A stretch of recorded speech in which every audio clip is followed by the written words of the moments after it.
পোকাচোদারা তো কাজ করে খায়, আর বুদ্ধিমান লোকেরা বুদ্ধি লাগিয়ে পয়সা ইনকাম করে।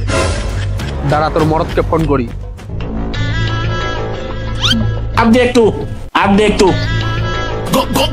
अब तू गया बेटा। হ্যালো হ্যালো, পুরস্কার প্রাপ্ত কাল্লু মস্তান স্পিকিং। তোর বউ আমার কাছে আছে। ও তোমার কাছে আছে? আমি জানতাম ওই মাগি চরিত্রহীন।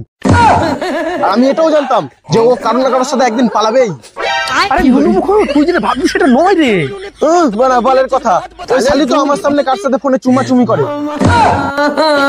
আরে হারপিক মুখো, ও নিজে থেকে আসেনি, ওকে আমি নিয়ে এসেছি কোলে করে। হ্যাঁ, দেখলে বাবা ওই শালি কার সাথে কোলে করে পালিয়েছে। साले को बम से उड़ा दूंगा एक बार हाथ में आ जाए तो। আরে কেলানের বাচ্চা, আমার কথাটা ভালো করে শোন। হ্যাঁ বলো। শোন, তোর বউ নিজে থেকে আসেনি, তাহলে তোর বউকে আমার দুই চেলা চামুন্ডা তুলে এনেছে। ও বুঝলাম বাবা, ওই শালি দুজনের সাথে পালিয়েছে। मारो मुझे मारो मारो। কিরম ছোড়ে বাচ্চার পাল্লায় পড়লাম রে। এ ভগবান। এ ছোড়ে বাচ্চা শোন, তুই 2 লাখ টাকা দে আর তোর বউকে নিয়ে চলে যা।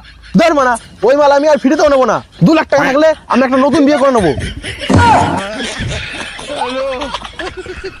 চল বানা, ও তো আর তোকে নেবে না। চল বানা, তোকে আমি ঝোপেই নিয়ে যাই। ভালো